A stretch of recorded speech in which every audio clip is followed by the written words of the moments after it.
بسم اللہ الرحمن الرحیم۔ السلام علیکم۔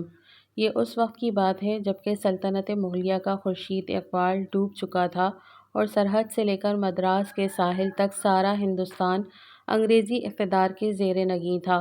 لکھنؤ میں ایک انگریز کمشنر بحال کیا گیا۔ چونکہ اس وقت کی دفتری زبان فارسی تھی، اس لیے کمشنر کو فارسی زبان سیکھنے کی شدت سے ضرورت محسوس ہوئی اور اس کے لیے لکھنؤ کے مشہور فارسی دان ملا سراج الدین کی خدمات حاصل کر لی گئیں۔ ملا جی روزانہ شام کو 4 بجے انگریز کمشنر کو ٹیوشن پڑھانے آتے تھے۔ موصوف عصر اور مغرب کی نماز کمشنر صاحب کی کوٹھی میں ہی ادا کرتے تھے۔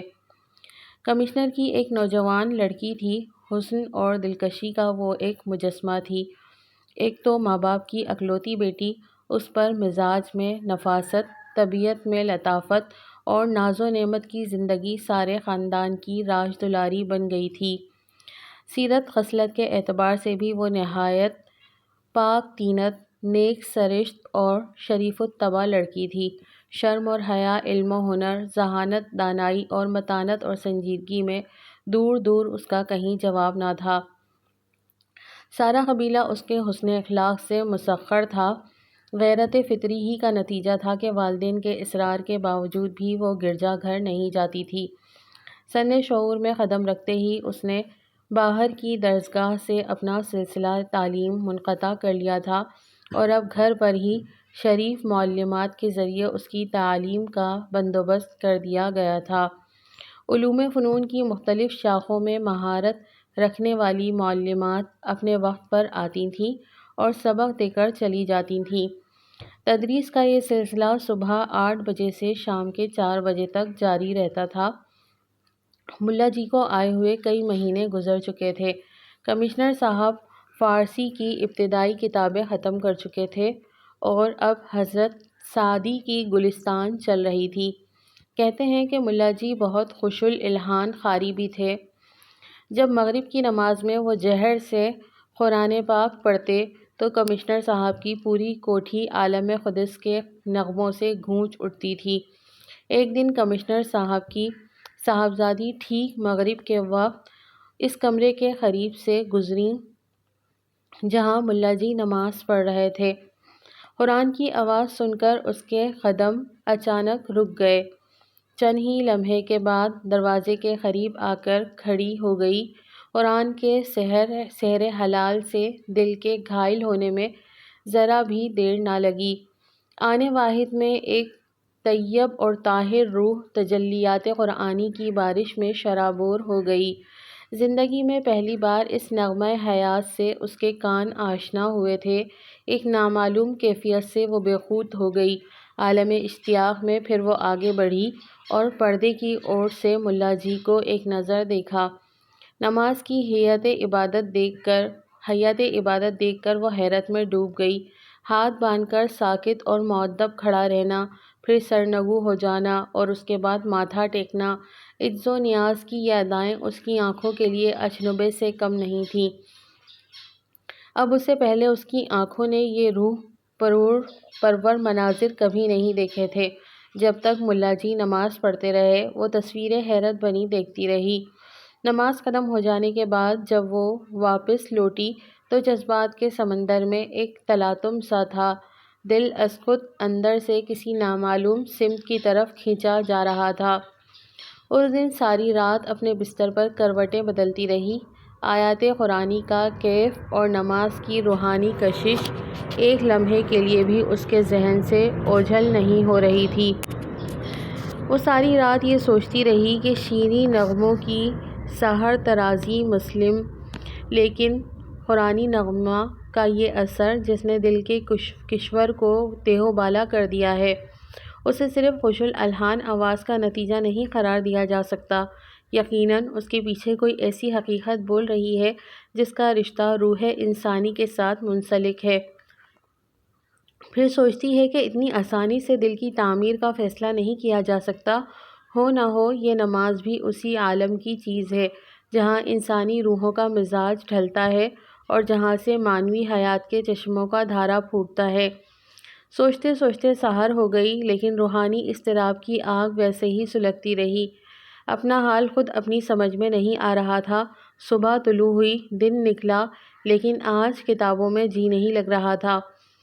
سارا دن شام کے انتظار میں کٹا۔ حسب معمول عصر کے وقت ملا جی ٹیوشن پڑھانے کے لیے تشریف لائے۔ جو ہی ان کے قدموں کی آہٹ سنی، فرتے شوق سے صاحبزادی کا دل اچھلنے لگا۔ بڑی مشکل سے سورج ڈوبا اور ملا جی مغرب کی نماز کے لیے کھڑے ہوئے۔ شہزادی قبل از وقت ہی پس پردہ کان لگائے کھڑی تھی۔ قرآن کی آواز کان میں پڑتے ہی دل کا حال بدلنے لگا۔ روح نغمہ جاوید کے کیف میں ڈوب گئی۔ آج دل ہی متاثر نہیں تھا بلکہ آنکھیں بھی اشک بار تھیں۔ کئی بار رومال سے بہتے ہوئے آنسو خشک کیے، لیکن چشمہ سیال کی طرح اس وقت تک سیلاب امنڈتا رہا۔ جب تک ملا جی نے نماز ختم نہیں کر لی، اسی عالم کرب میں کئی مہینے گزر گئے۔ خود ملا جی کو بھی اس کی خبر نہیں تھی۔ اس عرصے میں مسیحی گھرانے کی دوشیزہ نامعلوم طور پر اسلام سے بہت قریب ہو گئی تھی۔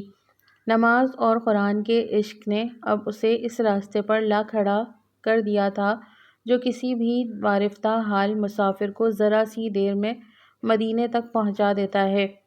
دوسرے لفظوں میں دل اس رسول کی غائبانہ عقیدت سے سرشار ہوتا جا رہا تھا جس نے دنیا کو قرآن اور نماز جیسی نعمت لازوال سے بہرو اندوز کیا۔ اکثر رات کی تنہائی میں سوچا کرتی تھی کہ جس رسول کے لائے ہوئے پیغام میں یہ کشش ہے، خود اس رسول میں کتنی کشش ہوگی۔ ناز کی پلی ہوئی لاڈلی بیٹی روزانہ صبح کو نئے کپڑے زیب تن کر کے باپ کو آداب کیا کرتی تھی۔ باپ کے دل کی شادابی اور روح کی آسودگی کا یہ سب سے بڑا ذریعہ تھا۔ آج وہ بڑی سج دھج سے آداب کرنے آئی تھی۔ آداب سے فارغ ہو کر مچلتے ہوئے ناز میں کہا، فادر، ایک درخواست پیش کروں، قبول فرمائیے گا۔ باپ نے اجازت دی۔ بیٹی نے نگاہ نیچی کیے، رکتے جھجکتے ہوئے بڑی مشکل سے اتنے الفاظ ادا کیے کہ مجھے اجازت دیجیے کہ ملا جی سے میں فارسی کی تعلیم حاصل کروں۔ باپ نے یہ سن کر مسکرایا اور بیٹی کو تھپکتے ہوئے کہا، تمہیں اجازت ہی نہیں بلکہ تحسین اور آفرین بھی ہے کہ تمہارے اندر حصول علم کا شوق جاگ اٹھا ہے۔ دوسرے دن ملا جی بعد نماز مغرب صاحبزادی کو بھی فارسی کی تعلیم دینے لگے۔ محنت اور ذہانت نے تھوڑے ہی عرصے میں فارسی زبان سے اچھی طرح روشناس کر دیا۔ دوران تعلیم ایک دن صاحبزادی نے ملا جی سے کہا، اگر آپ کو زحمت نہ ہو تو پیغمبر اسلام کی سیرت پر چند کتابیں مجھے فراہم کر دیجیے۔ ملا جی کو اس عجیب و غریب فرمائش پر حیرت تو ضرور ہوئی، لیکن وہ کچھ کہہ نہیں سکے۔ دوسرے دن چند مستند اور مفید کتابیں لا کر حوالے کر گئے۔ پیغمبر کی زندگی سے واقف ہونے کا موقع حاصل کر کے صاحبزادی کی مسرتوں کی کوئی انتہا نہیں تھی۔ جذبہ شوق کے عالم میں کتاب کا پہلا ورق کھولا اور کائنات کی سب سے معظم ترین ہستی کی زندگی کا مطالعہ شروع کیا۔ ورق ورق پر فضل اور رحمت، جلال اور جمال، عظمت اور زیبائی، طہارت اور تقدس، صبر و تحمل، جود و کرم، زہد و عبادت، فخر و ایثار، علم و حکمت کے مناظر دیکھ کر دل کی دنیا جگمگا اٹھی اور وہ کہنے لگی، اے محمد صلی اللہ علیہ وسلم کے خداوندہ، تو گواہ رہنا کہ مسیحی مذہب سے نکل کر تجھ پر اور تیرے آخری رسول پر ایمان لاتی ہوں۔ اے اللہ، تیرے محبوب پیغمبر کا واسطہ میری آنے والی زندگی کو کفر کی یلغار سے محفوظ رکھنا۔ دل میں عشق محمدی صلی اللہ علیہ وسلم کا چراغ جل چکا تھا۔ پچھلے پہر رات جو ہی آنکھ لگی، قسمت بیدار نے آواز دی۔ کوٹھی کے قریب ہی ایک مسجد تھی۔ جیسے ہی مؤذن نے اشہد ان لا الہ الا اللہ اور اشہد ان محمد رسول اللہ کا کلمہ فضا میں نشر کیا، آنکھ کھل گئی۔ کلمہ اسلام سن کر دل بیتاب ہو گیا، ایمان کی امنگیں جاگ اٹھیں۔ آج چہرہ بشاشت سے کھلا جا رہا تھا۔ حسن دلکشی کی یہ نمایاں تجلی دیکھ کر ماں باپ کو بھی حیرت ضرور تھی۔ اس دن کافی انتظار کی زحمت اٹھانے کے بعد ملا جی تشریف لائے۔ نماز مغرب سے فراغت کے بعد صاحبزادی پڑھنے کے لیے حاضر ہوئیں۔ جو ہی چہرے پر نظر پڑی ملا جی کی آنکھیں پھٹی کی پھٹی رہ گئیں۔ صاحبزادی نے کہا، حیرت نہ کیجیے، مجھے کلمہ پڑھا کر میرے اسلام پر گواہ بن جائیے، اور دیکھیے میں نے اپنا نام فاطمہ رکھ لیا ہے، آئندہ مجھے اس نام سے یاد کیجیے گا۔ ملا جی بہت کمزور دل آدمی تھے۔ بڑھاپے میں کمشنر صاحب کو پڑھانے کا جو موقع مل گیا تھا اسے وہ بہت غنیمت سمجھتے تھے، پھر صاحبزادی کے حالات سے بھی بے خبر تھے۔ لرزتے ہوئے صاحبزادی کو جواب دیا، دل کا مسلمان ہو جانا اللہ کے تئیں نجات کے لیے کافی ہے صاحبزادی، اور نہ ابھی آپ اپنے اسلام کا اعلان کریں اور ورنہ اندیشہ ہے کہ میں آپ کو کلمہ پڑھا کر اسلام میں داخل کر لوں اور اس کی اطلاع کمشنر صاحب کو ہو گئی تو ہم پر بھی وبال آئے گا اور آپ کی زندگی بھی خطرے میں پڑ جائے گی۔ صاحبزادی ملا جی کی کمزوریوں سے واقف تھیں، یہ جواب سن کر خاموش ہو گئیں۔ فارسی کی تعلیم ختم ہونے کے بعد فاطمہ نے قرآن مجید کی تعلیم کا سلسلہ شروع کیا۔ ملا جی کی آمد و رفت کا سلسلہ وہ منقطع نہیں کرنا چاہتی تھیں۔ اب فاطمہ گھر والوں کی نظروں سے چھپ چھپ کر نماز بھی پڑھنے لگی تھیں۔ صبح کے وقت قرآن کی تلاوت بھی کیا کرتی تھی۔ چونکہ اس کے کمرے میں ابتدا ہی سے کسی کو داخل ہونے کی اجازت نہیں تھی، اس لیے اس کی زندگی کا اکثر حصہ صیغہ راز میں تھا۔ دل کے خاموش انقلاب کی گو والدین کو بھی خبر نہیں تھی، لیکن باطن کی تعمیر اور روحانی تقدیس کا اثر نامعلوم طور پر اس کے گرد و پیش میں نمایاں تھا۔ سب کے سو جانے کے بعد وہ اپنا کمرہ اندر سے بند کر کے عشاء کی نماز پڑھتی، تہجد پڑھتی، تسبیح اور تحلیل اور درود و سلام میں مشغول رہتی۔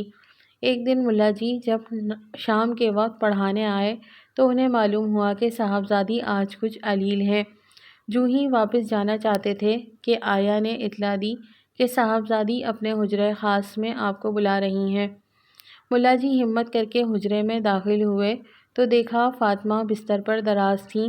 قدم کی آہٹ پاتے ہی اٹھ کر بیٹھ گئیں اور نہایت سرگوشی کے ساتھ ملا جی سے کہا، آپ کے احسانات سے میری گردن ہمیشہ بوجھل رہے گی کہ آپ کی وجہ سے مجھے ایمان نصیب ہوا اور حبیب خدا کی دولت عشق سے میری زندگی کیف اور سرور کے ایک نئے عالم میں داخل ہوئی۔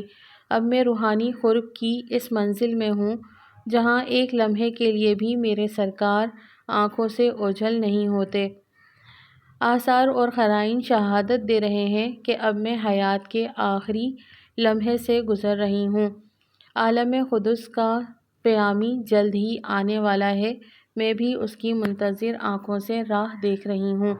رخت سفر باندھ کر میں نے اپنی تیاری مکمل کر لی ہے، اب صرف ایک آرزو ہے جس کے لیے میں نے آپ کو اس وقت زحمت دی۔ اگر بعد مرگ میری وصیت پوری کرنے کا اگر آپ یقین دلائیں تو عرض کروں۔ اتنا کہتے کہتے اس کی چمکتی ہوئی آنکھیں آنسوؤں سے بھر گئیں۔ ملا جی بھی اپنے تئیں سنبھل نہ سکے اور وہ بھی اشک بار ہو گئے اور بھرائی ہوئی آواز میں جواب دیا، اللہ آپ کی زندگی کا اقبال بڑھائے، آپ کی عمر کی برکتوں کو دراز کرے۔ آپ اپنی آرزو کا برملا اظہار فرمائیے، میں اس کی تعمیل کا آپ کو یقین دلاتا ہوں۔ صاحبزادی نے رازدارانہ لب و لہجے میں کہا، آپ جانتے ہیں کہ میرے قبول اسلام کی خبر گھر والوں کے علم میں نہیں ہے۔ وہ تاہنوز مجھے اپنے آبائی مذہب کے پیرو سمجھ رہے ہیں، گو میں نے آج تک گرجا گھر میں قدم نہیں رکھا ہے۔ مجھے یقین ہے کہ وہ بعد مرگ میری تجہیز و تکفین مسیحی مذہب کے مطابق کریں گے اور مسیحی قبرستان میں میرا مدفن بنائیں گے۔ میں نہیں چاہتی کہ اپنا اسلام ظاہر کر کے میں آپ کو اور یہاں کے دوسرے مسلمانوں کو آفات کا نشانہ بناؤں، اس لیے میری مؤدبانہ گزارش ہے کہ بعد مرگ جب وہ مجھے عیسائیوں کے قبرستان میں دفن کر دیں تو رات کے کسی حصے میں میرا تابوت نکال کر اسلامی طریقے کے مطابق مجھے کسی مسلمان قبرستان میں دفن کر دیں تاکہ اہل ایمان کے جوار میں رہ کر میری روح کو دائمی سکون حاصل ہو۔ ملا جی نے برستی ہوئی آنکھوں سے وصیت کی تعمیل کا یقین دلایا اور رخصت ہو گئے۔ اگلے دن صبح کے وقت سارے شہر میں کمشنر صاحب کی لاڈلی بیٹی کی وفات کی خبر بجلی کی طرح پھیل گئی تھی۔ ماں باپ کی حالت نہایت قابل رحم تھی۔ اکلوتی بیٹی کی مرگ ناگہاں ان کے لیے قیامت سے کم نہیں تھی۔ ماتم و فغاں کے شور میں دوپہر کے وقت جنازہ اٹھا۔ عیسائی مذہب کے رسوم کے مطابق لاش ایک تابوت میں بند کر دی گئی تھی۔ جنازے کے ساتھ ساتھ ملا جی بادیدہ پرنم چل رہے تھے۔ عیسائی قبرستان میں پہنچ کر تابوت کو ایک پختہ قبر میں اتارا گیا اور اوپر سنگ مرمر کی سل رکھ کر قبر کا کھلا ہوا حصہ بند کر دیا گیا۔ دفن کی آخری رسم ادا ہو جانے کے بعد لوگ قبرستان سے واپس لوٹ گئے۔ ملا جی اپنے ذہن میں قبر کا نشان اچھی طرح محفوظ کر کے سب کے بعد واپس ہوئے۔ سیدھے کمشنر صاحب کی کوٹھی پر پہنچے اور ڈبڈبائی ہوئی آنکھوں کے ساتھ کلمہ تعزیت کہہ کر گھر واپس چلے آئے۔ آج انہیں پوری رازداری کے ساتھ ایک اہم فرض انجام دینا تھا۔ اقدام اتنا سنگین تھا کہ ہر قدم پر خطرات کے اندیشے راہ میں حائل تھے۔ رات کی تنہائی میں لوگوں کی نظر سے بچ کر عیسائی قبرستان سے کسی لاش کو منتقل کرنا اتنا آسان کام نہیں تھا۔ حالات کی نزاکت سوچ کر ملا جی کانپ اٹھے، لیکن ایک مرنے والی سے کیے ہوئے وعدے کی تکمیل بھی ضروری تھی۔ ملا جی کا ضمیر اندر سے جاگ اٹھا تھا۔ آخر بسم اللہ پڑھ کر انہوں نے اس مہم کا آغاز کر ہی دیا۔ اپنے چند قابل اعتماد دوستوں کو گھر لے گئے اور شروع سے آخر تک ان سے سارا ماجرا بیان کیا۔ واقعہ سن کر لوگوں کی آنکھوں میں آنسو امٹ آئے۔ انہوں نے کف افسوس ملتے ہوئے ملا جی سے کہا، صد حیف کہ اسی شہر میں اسلام کی فتح اور صداقت کا اتنا عظیم الشان واقعہ رونما ہوا اور آپ نے کانو کان کسی کو خبر نہیں ہونے دی۔ ٹھیک اسی وقت جبکہ رات آدھی سے زیادہ گزر چکی تھی، ہر طرف خاموشی کا سناٹا طاری تھا۔ ملا جی کے علاوہ 4 آدمی عیسائیوں کے قبرستان میں داخل ہوئے۔ یہ اقدام انتہائی خطرناک تھا، لیکن اسلامی ہمدردی کے جوش میں خطرے کا قطعاً کوئی احساس نہیں ہو رہا تھا۔ ملا جی کی رہنمائی میں چاروں آدمی قبر تک پہنچے، سنگ مرمر کی سل ہٹائی اور قبر میں اتر کر تابوت کو باہر نکالا۔ جو ہی لاش نکالنے کے لیے تابوت کا تختہ کھولا، ملا جی کے منہ سے چیخ نکل گئی۔ لوگ حیرت سے ان کا منہ تکنے لگے۔ بڑی مشکل سے حواس پر قابو پانے کے بعد لوگوں نے بتایا کہ لاش بدل گئی ہے، ہم لوگوں نے غلطی سے دوسری قبر کا تابوت نکال لیا ہے، یہ لاش کسی اور کی ہے۔ لیکن ملا جی نے پھر دوبارہ جو غور سے دیکھا تو قبر کا نشان وہی تھا۔ قبر کا نیا پن بھی بتا رہا تھا کہ یہ بالکل تازہ قبر ہے۔ اب یہ گتھی کسی سے نہیں سلجھ رہی تھی کہ کمشنر صاحب کی بیٹی کے تابوت میں دوسرے کی لاش کیسے آ گئی اور خود اس کی لاش کہاں چلی گئی۔ صورتحال کی تفتیش کے لیے چاروں آدمی لاش کی طرف بڑھے اور جھک کر دیکھ ہی رہے تھے کہ ان میں سے ایک شخص بے ساختہ چیخ پڑا، یہ لاش تو بارہ بنکی کے مرزا جی کی ہے، میں انہیں اچھی طرح جانتا ہوں۔ اس واقعے سے ان لوگوں پر دل دہلانے والی ایک عجیب قسم کی ہیبت طاری ہو گئی۔ دہشت سے کانپنے لگے اور فوراً ہی تابوت بند کر کے اسے قبر میں اتارا اور اوپر سے سنگ مرمر کی سل رکھ کر تیز تیز قدموں سے باہر نکل گئے۔ گھر پہنچ کر دیر تک سب پر سکتہ طاری رہا۔ کئی گھنٹے کے بعد جب حواس بجا ہوئے تو ملا جی نے کہا کہ عالم برزخ کے یہ تصرفات ہماری سمجھ سے بالاتر ہیں۔ مشیت الہی کے راز کو سمجھنا اپنے بس کی بات نہیں ہے، لیکن اتنی بات ضرور سمجھ میں آتی ہے کہ جب کمشنر صاحب کی بیٹی کی قبر میں بارہ بنکی کے مرزا جی کی لاش ہے تو یقیناً مرزا جی کی قبر میں کمشنر کی بیٹی کی لاش ہوگی۔ لوگوں نے کہا، یہ بات قرین قیاس ضرور ہے، لیکن بہتر ہوتا کہ حقیقت کا سراغ لگانے کے لیے ہم لوگ بارہ بنکی چلیں اور مرزا جی کی قبر کھود کر دیکھ لیں۔ یہ بات طے کر کے سب لوگ اپنے اپنے گھروں کی طرف لوٹ گئے۔ دوسرے دن ملا جی اپنے چاروں ساتھیوں کے ہمراہ بارہ بنکی پہنچ گئے۔ سیدھے مرزا جی کی کوٹھی کا رخ کیا۔ دروازے پر آدمیوں کا ہجوم لگا ہوا تھا۔ دریافت کرنے پر پتہ چلا کہ 3 دن ہوئے مرزا جی کا انتقال ہو گیا ہے اور آج ان کا تیجا ہے۔ اظہار افسوس اور رسم تعزیت ادا کرنے کے بعد یہ لوگ بھی ایصال ثواب کی مجلس میں شریک ہو گئے۔ فارغ ہونے کے بعد خواہش ظاہر کی کہ ہمیں خبر تک پہنچا دیا جائے تاکہ ان کی خبر پر فاتحہ پڑھ کر کم از کم حق دوستی تو ادا کر دیں۔ ایک شخص کی رہنمائی میں قبرستان پہنچ کر فاتحہ پڑھی اور خبر کا نشان اچھی طرح ذہن نشین کر کے اپنی قیام گاہ پر واپس لوٹ آئے۔ سارا دن مرزا جی کے حالات معلوم کرتے رہے۔ پتہ چلا کہ اس علاقے کے وہ ایک چھوٹے موٹے نواب تھے، انگریزی تہذیب کے دلدادہ اور انگریزوں کے غایت درجہ بہی خواہاں تھے۔ شام و سحر زندگی عیش و عشرت میں ڈوبی رہتی تھی۔ گھر کا سارا ماحول انگریزی تمدن میں غرق تھا۔ شام کے وقت کھانے سے فارغ ہو کر اس وقت کا انتظار کرنے لگے جبکہ سارے شہر پر نیند کا سناٹا طاری ہو جائے۔ خدا خدا کر کے جب آدھی سے زیادہ رات ڈھل گئی تو پانچوں آدمی اٹھے اور دبے پاؤں قبرستان کی طرف چل پڑے۔ خطرناک اقدام کی دہشت سے دل کی دھڑکن تیز ہو گئی، لیکن حقیقت حال کی جستجو کے جنون میں آگے بڑھتے گئے، یہاں تک کہ قبرستان میں داخل ہو گئے۔ اپنے حافظے کی رہنمائی میں آسانی سے مرزا جی کی خبر تک پہنچ گئے۔ کانپتے ہوئے ہاتھوں سے قبر کی مٹی ہٹانی شروع کی۔ کافی دیر کے بعد تختہ نظر آیا۔ اب ہمت کر کے دو شخص قبر میں اترے اور ایک ایک کر کے تختہ ہٹایا۔ اب سفید رنگ کا کفن سامنے نظر آ رہا تھا۔ کافی جدوجہد کے بعد بھی کفن کھولنے کی ہمت جواب دے چکی تھی۔ ہر شخص اپنی جگہ سہما جا رہا تھا کہ معلوم نہیں کفن کا منہ کھولنے کے بعد کیا نقشہ نظر آئے۔ ایک شخص نے پائنتی کے تختے پر کھڑے ہو کر چہرے سے کفن کا نقاب الٹ دیا۔ جوں ہی چہرے پر نظر پڑی، دہشت سے لوگوں کا خون سوکھ گیا۔ مرزا جی کی لاش کے بجائے قبر میں ایک عرب کی لاش پڑی ہوئی تھی۔ ڈیل ڈول اور چہرے سے وہ عرب ہی معلوم ہو رہا تھا۔ یہ منظر دیکھ کر لوگ حیرت میں ڈوب گئے۔ جلد جلد کفن کو درست کیا، تختے لگائے اور مٹی برابر کر کے قبرستان سے باہر نکل آئے۔ مارے ہیبت کے سانس پھول رہی تھی۔ قیام گاہ پر پہنچ کر ایک ہولناک سکتے کی کیفیت سب پر طاری تھی۔ قدرت کا یہ عجیب اور غریب تماشا سمجھ میں نہیں آ رہا تھا کہ آخر کمشنر کی لڑکی کی لاش کہاں غائب ہو گئی۔ نیند کچھ زیادہ گہری نہیں تھی، صرف پلک جھپکی تھی کہ ملا جی نے ایک نہایت حسین اور دلکش خواب دیکھا۔ وہی کمشنر کی بیٹی فاطمہ حورانِ خلق کے جھرمٹ میں سامنے کھڑی مسکرا رہی ہے۔ قریب آ کر اس نے سلام کیا۔ عالم برزخ کی سرگشت بیان کرتے ہوئے اس نے کہا، میری روح جب عالم بالا کی طرف لائی گئی تو رحمت الہی نے مجھے ڈھانپ لیا۔ میرے کفن کا تار تار بارش نور میں بھیگ گیا۔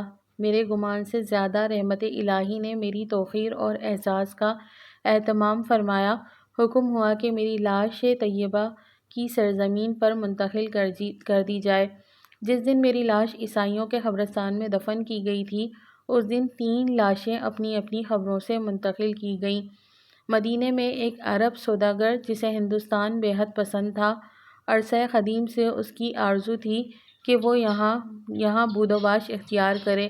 جب وہ مر گیا اور لوگوں نے اس کی لاش کو جنت البقیع میں دفن کیا تو عالم برزخ کے کار پروزاں کو حکم ہوا کہ مدینے میں رہ کر یہ ہندوستان میں سکونت اختیار کرنے کی آرزو رکھتا تھا۔ مدینے کی زمین اس کی نگاہ میں عزیز نہیں تھی، اس لیے اس کی لاش کو ہندوستان منتقل کر دیا جائے۔ اسے یہاں پر رہنے کا کوئی حق نہیں ہے۔ دوسری لاش بارہ بنکی کے مرزا جی کی تھی۔ عیسائیوں کے ساتھ غایت درجہ الفت کی وجہ سے وہ زندگی بھر انگلستان جانے کی تمنا میں مرتے رہے۔ جب ان کی لاش دفن کی گئی تو حکم ہوا کہ اسلام سے بیگانہ ہو کر اس نے جس عیسائی قوم کے ساتھ زندگی کے دن گزارے ہیں، اسے اس قوم کے قبرستان میں منتقل کر دیا جائے۔ اموات مسلمین کے ساتھ اسے ہرگز نہیں رکھا جا سکتا۔ اپنا سلسلہ بیان جاری رکھتے ہوئے فاطمہ نے خواب ہی میں کہا کہ فرمان غیب کے مطابق مدینے کے احاطۂ نور سے عرب کی لاش بارہ بنکی کے شہر میں منتقل کی گئی اور اس کے خالی شدہ قبر میں لکھنؤ سے میری لاش پہنچا دی گئی اور مرزا جی کی لاش کو عیسائیوں کے قبرستان میں میری جگہ پر منتقل کر دیا گیا۔ فاطمہ نے کہا کہ عالم برزخ کے ان واقعات پر حیرت کی وجہ نہیں، موت کے بعد انسان اعتقاد اور عمل کا اثر اس کی برزخی زندگی پر یقیناً پڑتا ہے۔ میں واضح طور پر محسوس کر رہی ہوں کہ اس عالم میں کسی عمل کو بھی وہ اعزاز حاصل نہیں ہے جو عشق رسول صلی اللہ علیہ وسلم کو ہے۔ میری روحانی آسائش اور تکریم کی ساری ارجمندی عشق رسول صلی اللہ علیہ وسلم کا ہی صدقہ ہے۔ یہ حقیقت ہے کہ رحمت اور کرم کی تسخیر کے لیے اس سے زیادہ زود و اثر نسخہ بنی نوع انسان کو اب تک میسر نہیں آ سکا ہے۔ کاش خاکدان گیتی کے رہنے والے اس راز کو سمجھ سکتے۔ اتنا کہنے کے بعد فاطمہ کی روح نگاہوں سے اوجھل ہو گئی۔ ملا جی کی جب آنکھ کھلی تو ان پر ایک رقت انگیز کیفیت طاری تھی۔ بار بار وہ سینہ پیٹتے تھے کہ میں نے فاطمہ کی قدر نہیں پہچانی۔ اس خواب نے غفلت کا سارا خمار اتار دیا۔ جس نے سنا دم بخود ہو کے رہ گیا۔ برزخ کے حالات پر لوگوں کا یقین تازہ ہو گیا۔ قبر کے بھیانک انجام سے لوگ ڈرنے لگے۔ کہتے ہیں کہ ان 5 آدمیوں پر چشمِ دید واقعات کا اتنا گہرا اثر پڑا کہ ان سب کی زندگی اچانک بدل گئی۔ وہ ترک دنیا کر کے یاد الہی میں مصروف ہو گئے۔